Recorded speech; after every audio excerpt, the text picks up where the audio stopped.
je suis très heureuse de vous retrouver aujourd'hui dans cette nouvelle vidéo où nous allons parler des soins ayurvédiques pour la santé de nos yeux. C'est un sujet que vous avez voté en majorité sur mon compte Instagram et je vous remercie de tout cœur. Pour les personnes qui ne me connaissent pas, bienvenue sur cette chaîne, je m'appelle Sophie et je suis praticienne en médecine indienne qu'on appelle l'Ayurveda.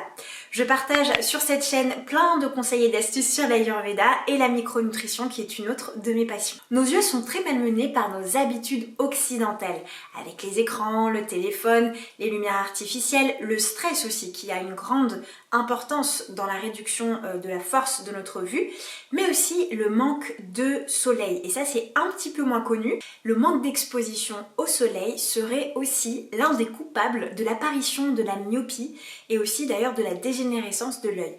Donc plusieurs études en fait scientifiques ont été menées, je vous mettrai d'ailleurs le lien de l'une d'entre elles dans la description de cette vidéo, où une étude en fait a été menée sur les singes notamment pour montrer justement la réduction de la myopie par rapport à l'exposition du soleil.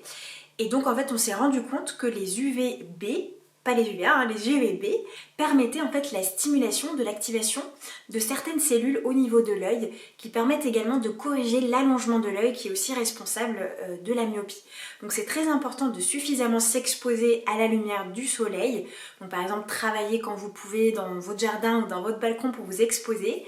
D'ailleurs dans le yoga des yeux, il y a des exercices en fait qui consistent à regarder la lumière du soleil les yeux fermés, pour pouvoir justement nourrir les yeux de prana, de lumière du soleil. Personnellement, je vois qu'en été, j'ai beaucoup moins de fatigue au niveau de la vision. Donc, je ne sais pas si c'est votre cas aussi d'ailleurs. N'hésitez pas à nous le dire en commentaire et à partager votre expérience par rapport à ça. Mais moi je constate vraiment qu'en été j'ai beaucoup moins de tension oculaire alors qu'en hiver je sens que mes yeux sont beaucoup plus fatigués. Donc pour commencer, avec l'Ayurveda, il est très important de d'abord localiser et identifier quel est en fait le dosha qui est responsable des déséquilibres de vos yeux.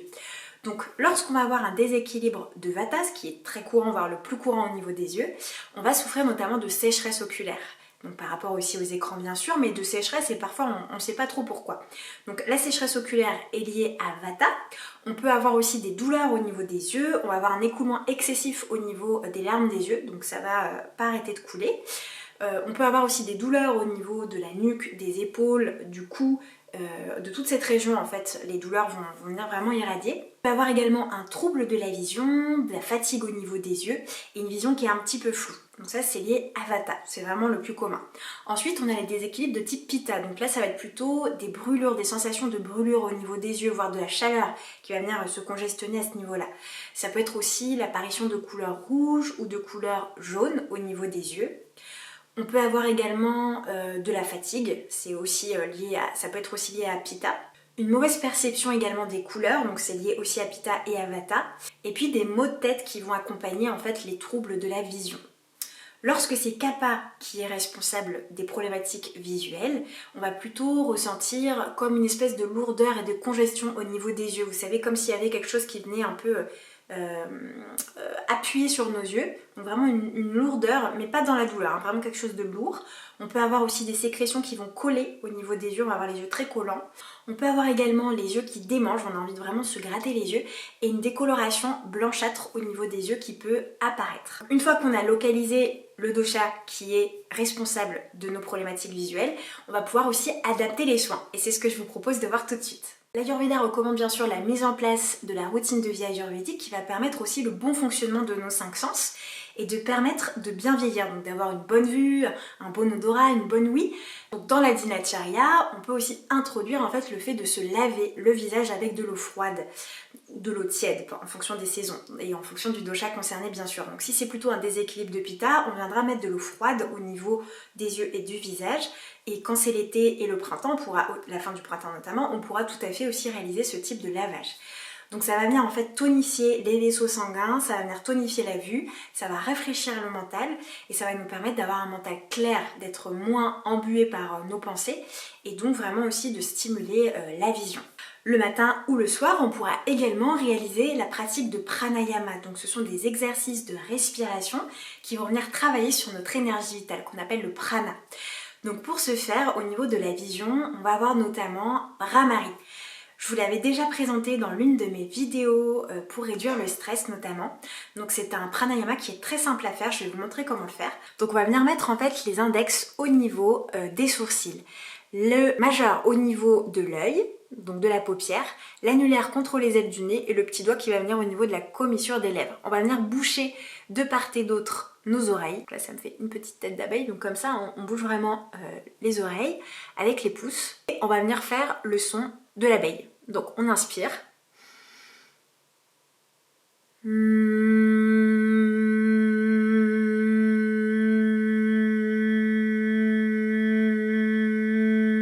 allez faire ce son jusqu'à ce que vous n'ayez plus de souffle, vous allez réinspirer et faire la même chose sur 5 à 10 temps. Donc 5 à 10 fois.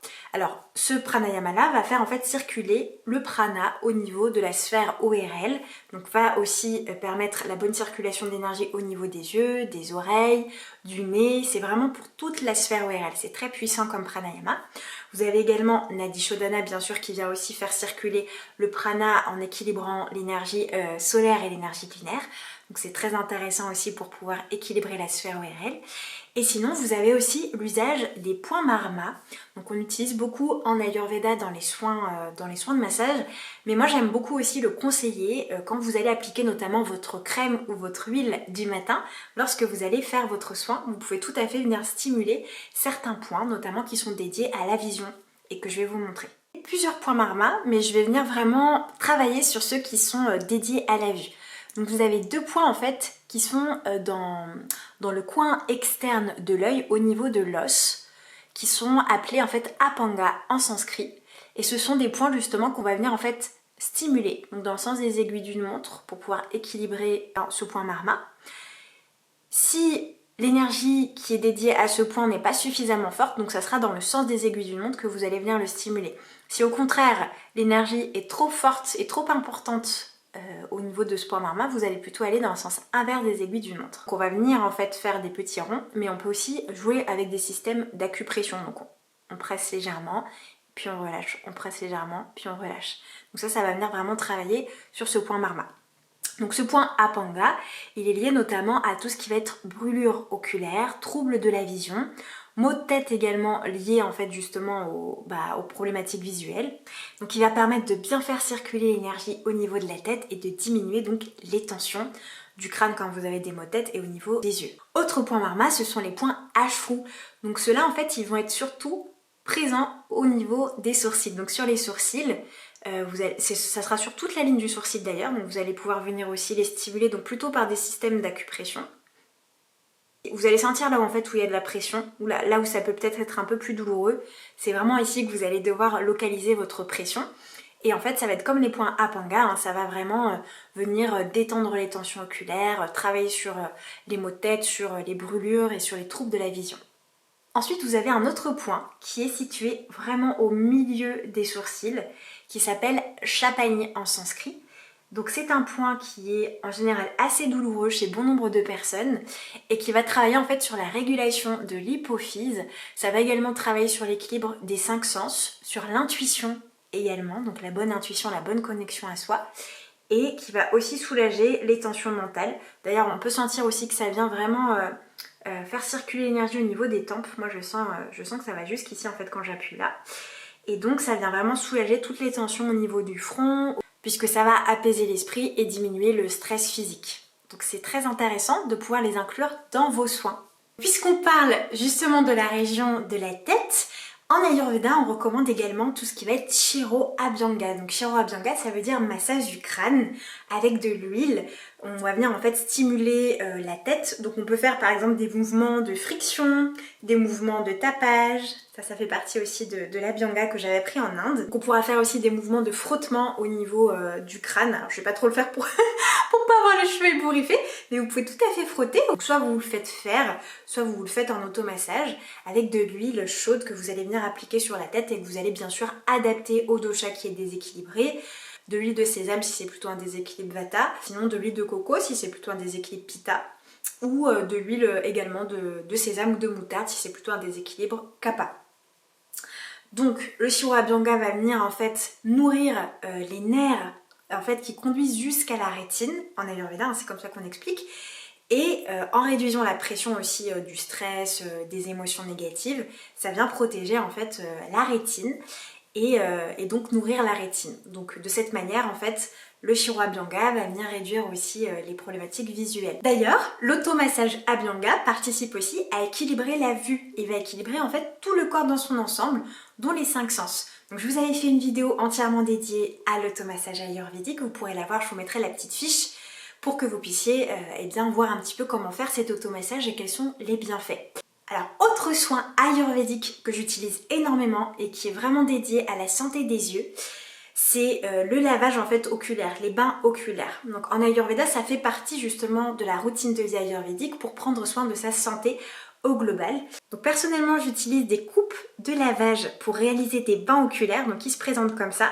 Ce qui est bien avec celui-là, c'est qu'en fait vous avez les millilitres, donc ça va vraiment permettre de mettre la bonne quantité des petites recettes que je vais vous donner juste après. Donc ce sont des petites coupes en plastique qu'on viendra stériliser à l'eau chaude et puis on viendra en fait, je vais vous montrer comment faire, hein, c'est très simple. Donc en fait, ces bains oculaires font partie des soins qu'on appelle Netra Prakshalana et qui permettent donc de soutenir la vision. Donc ça va vraiment aider à réduire la pression oculaire, donc pour tout ce qui est glaucome par exemple ou cataracte, ça va aider aussi à soulager les yeux, à prévenir aussi ces maladies-là. Ça permet donc de soutenir la vue, d'améliorer en fait aussi la vision globale sur sa vie par exemple en éclairant le mental, donc ça clarifie le mental. Ça réduit la fatigue oculaire et ce qui est très beau aussi, c'est que la vue est reliée également à l'absorption de la beauté du monde. Donc pour l'Ayurveda, c'est très important aussi d'en prendre soin pour en fait prendre soin de son prana, de son énergie vitale, de sa santé mentale, puisqu'on va mieux capter la beauté du monde qui nous entoure. Donc ça soutient aussi la beauté intérieure et donc la qualité des pensées qu'on peut avoir eu égard à la captation de la beauté de notre monde. Donc autre soin, alors cette fois ça n'est pas vraiment un soin ayurvédique, c'est-à-dire que, enfin c'est un soin ayurvédique mais ça fait pas partie des traditions ayurvédiques comme décrit dans les textes classiques. C'est plutôt un soin indien, mais qui est tout à fait ayurvédique, donc ça s'appelle le kajol. Le kajol, je vous en avais déjà parlé sur mon blog Les Aventures Vertes de Sophie, et aussi sur Instagram. Donc en fait, c'est un soin qui a été utilisé depuis des milliers d'années, qui est notamment utilisé par les berbères, par les nomades dans le désert, pour pouvoir protéger leurs yeux du vent et de la réverbération du soleil, donc c'est très bon pour la sécheresse oculaire. Et aussi donc par les Indiens bien sûr et les pharaons qui l'utilisaient également donc pour la beauté des yeux. Et là c'est vraiment un kajol moi que j'ai découvert et qui est à base de ghee, de camphre. Il y a de la cire d'abeille dedans et des huiles végétales donc qui vont venir protéger les yeux. Et c'est vrai que quand je le mets, je vois bien que ça apaise mes yeux, que j'ai moins de sécheresse par exemple si j'enchaîne mes journées de travail sur l'ordinateur de longues heures. J'aime beaucoup en mettre. Au ski aussi j'aime bien, j'aime bien en mettre, ou à la mer, en bord de mer, ça vient vraiment hydrater les yeux à cause du sel de la mer ou du soleil quand on est à la montagne. Donc j'aime bien le prendre avec moi dans mon sac à main et ça prend pas beaucoup de place d'ailleurs. Donc le kajol se présente comme ça, hein, c'est un cône en fait du mélange que je vous ai exposé juste avant, qu'on va venir mettre en fait dans la muqueuse de l'œil. Quand vous allez les sentir, vous allez sentir que ça sent très fort le camphre, enfin très fort, c'est pas non plus extrême, mais ça sent bon le camphre, ça sent le ghee aussi. Et si vous avez un odorat assez sensible, vous allez sentir les huiles qu'il y a dedans, les huiles végétales. Je vous retrouve dans la salle de bain pour pouvoir vous montrer comment réaliser le bain oculaire et aussi l'application du kajol. Donc pour réaliser le bain oculaire, il y a plusieurs solutions. Donc tout d'abord, utiliser de l'eau de rose, notamment pour les personnes de type Pitta ou qui ont un déséquilibre de Pitta. L'eau de rose est préconisée par l'Ayurveda pour le bain oculaire. Donc de l'eau de rose de très bonne qualité, sans produits chimiques bien sûr, et de l'eau de rose bio. Sinon, vous pouvez tout à fait la faire maison avec en fait une macération de pétales de rose fraîche que vous allez faire macérer pendant plusieurs jours au soleil. Donc l'été, et ensuite vous allez en fait la faire revenir un petit peu sur le feu pour enlever les bactéries très légèrement, et puis vous pourrez ensuite faire votre bain oculaire avec. Sinon vous avez aussi la possibilité d'utiliser l'infusion de Triphala, donc que vous allez faire vous-même. Je vous mets les quantités juste ici. Et ça sera surtout pour les problématiques de glaucome, de cataracte, mais aussi pour les personnes de type Vata ou qui ont un déséquilibre de Vata que je vous ai mentionné juste avant, vous pourrez utiliser cette infusion. Sinon, vous pouvez tout à fait aussi utiliser de l'eau filtrée, c'est ce que je vais faire d'ailleurs pour la démonstration, qui va aussi avoir la propriété de rafraîchir le mental et les yeux. Et en Ayurveda, on utilise aussi le jus de canneberge pour le lavage des yeux pour les personnes de type Kapha notamment. Donc pour réaliser le bain oculaire, vous allez remplir donc votre coupe. Là j'ai mis à peu près 6 ml d'eau et vous allez ensuite la placer au niveau du creux de votre œil. Donc c'est très important de bien la placer parce que sinon l'eau va couler. Donc c'est vraiment au niveau du creux de l'œil. Donc par un effet de ventouse, hop.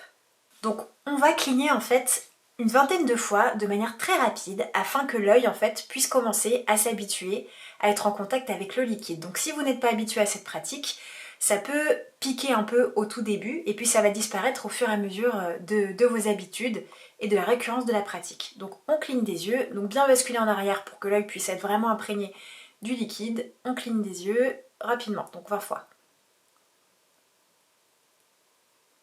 Ensuite, une fois que c'est fait, on va venir faire des mouvements de haut en bas avec l'œil.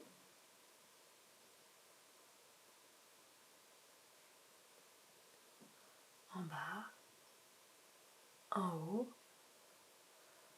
à gauche, puis à droite. Et puis on recline un peu des yeux. Et voilà, une fois qu'on a terminé, eh bien, on enlève la coupe en baissant la tête. Alors bien sûr, l'œil va un peu pleurer, hein. L'eau va couler. Et puis vous allez essuyer délicatement votre œil pour enlever l'eau qui coule. Et puis vous allez faire exactement la même chose de l'autre côté. Alors maintenant je vais vous montrer comment est-ce qu'on peut appliquer le cajole. Donc c'est très facile à faire. En fait on va commencer par l'appliquer du coin interne de l'œil vers le coin externe de l'œil en fermant l'œil de sorte à ce que l'application en fait puisse se faire à la fois sur la muqueuse de la paupière supérieure et de la muqueuse de la paupière inférieure pour bien maquiller l'œil et vraiment répartir la substance en fait dans l'ensemble de l'œil. Donc on commence par le coin interne, puis on vient fermer l'œil en fait en appliquant et en étirant le cajole.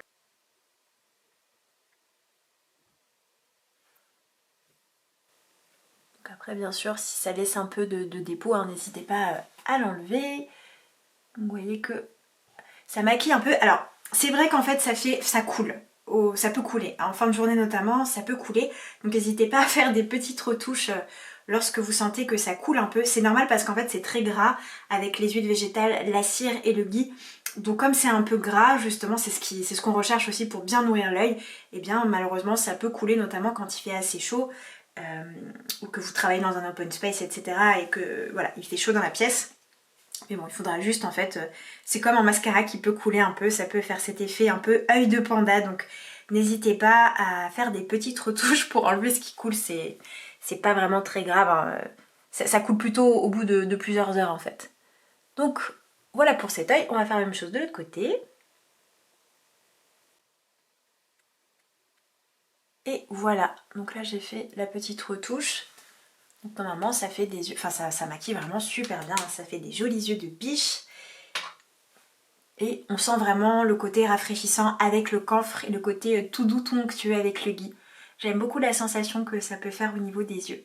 Voilà, donc n'hésitez pas à me dire ce que vous en pensez dans les commentaires.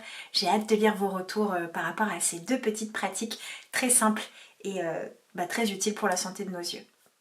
Autre conseil que recommande l'Ayurveda pour les yeux, c'est la pratique de Nasya. Donc c'est un soin d'oléation du nez. Donc ça fait partie des 5 actions que l'on réalise dans le Panchakarma, mais il y a une version beaucoup plus légère qui fait partie également de la Dinacharya, donc la routine de vie ayurvédique, donc qui s'appelle Pratimarcha Nasya et qui consiste en fait à mettre 2 à 3 gouttes d'huile, donc adaptée à la saison, à sa constitution et à ses déséquilibres au niveau des narines. Donc je vous ai fait aussi une vidéo à ce sujet pour que vous puissiez réaliser cette pratique avec tout ce qui est contre-indication et le petit protocole qui va bien. C'est une pratique qui est appelée Vata Shamana, ça veut dire que ça va réduire les effets de Vata, donc ça va réduire la fatigue visuelle, la vision floue, la fatigue mentale bien sûr, ça va réduire la sécheresse oculaire et ça va réduire la douleur au niveau du cou, au niveau de la zone mandibulaire, au niveau des tempes, de la tête, du cerveau aussi et au niveau des épaules et des trapèzes. Donc ça vient vraiment en fait soulager toute cette zone. Donc bien sûr c'est très important de faire attention aux carences, notamment de nutriments qui vont agir sur la santé des yeux.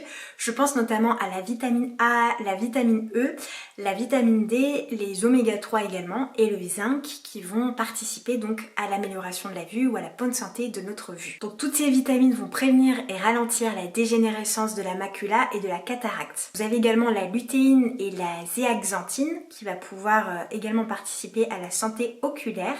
Donc pour la lutéine et la zéaxanthine, vous pouvez les retrouver notamment dans les légumes verts. Donc tout ce qui va être courge, épinards, brocolis, dans les œufs également, dans le chou vert et dans les petits pois. Pour la vitamine A et la bêta-carotène, vous allez plutôt les trouver dans tout ce qui est carottes bien sûr, la citrouille, les épinards, le chou vert frisé, les blettes, les courges, les patates douces, mais également dans le foie de morue, et c'est ce que je prends d'ailleurs personnellement pour les yeux.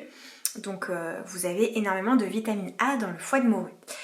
Pour la vitamine E, ça va être plutôt dans tout ce qui est huile de germe de blé, dans les amandes, dans les graines de tournesol, dans les noisettes, dans tout ce qui va être sardines, dans les avocats et bien sûr la vitamine D donc dans le soleil, vous le trouvez aussi dans l'huile de foie de morue mais aussi un petit peu en moindre quantité dans le hareng ou encore le maquereau.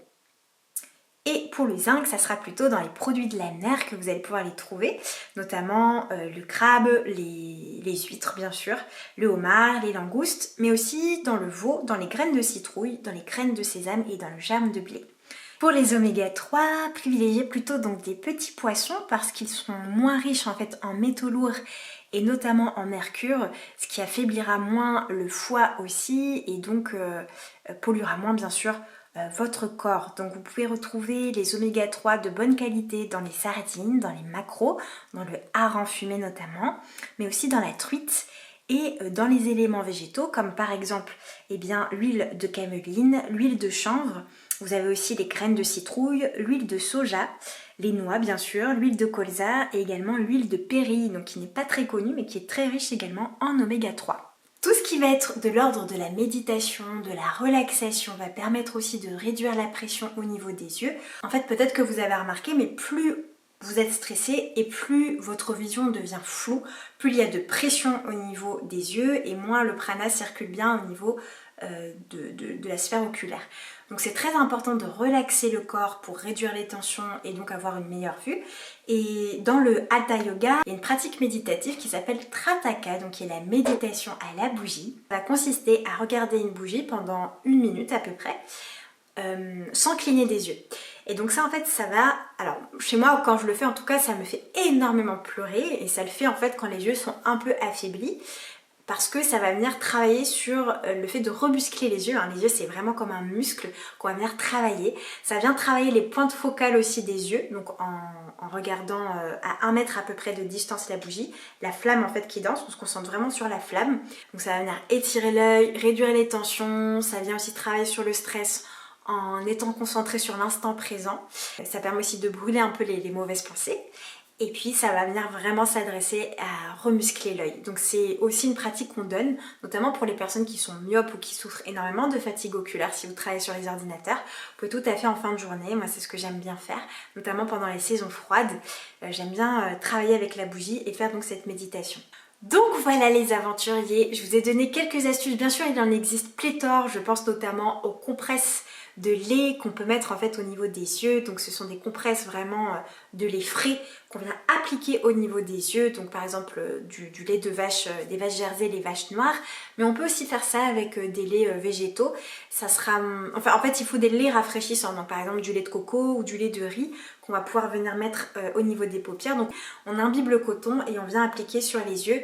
Quand on est très fatigué au niveau des yeux, ça redonne de l'énergie, ça rafraîchit le mental, ça fait beaucoup de bien, ça rafraîchit vraiment les yeux et ça diminue du coup la tension oculaire. Donc voilà les aventuriers, n'hésitez pas à me dire en commentaire si cette vidéo vous a plu, si vous peut-être vous comptez refaire ces soins à la maison ou si vous les avez fait, ce que vous avez pu observer au niveau de la santé de vos yeux, est-ce que ça a réduit vos tensions? Voilà, comment est-ce que vous avez vécu un petit peu ces soins ayurvédiques? Bien sûr, il faut le refaire plusieurs fois pour constater en fait des bienfaits au niveau de la fatigue oculaire et de la santé de vos yeux. Quant à moi, je vous dis à très vite dans une prochaine vidéo. Je vous fais des gros bisous et prenez bien soin de vous. Mouah.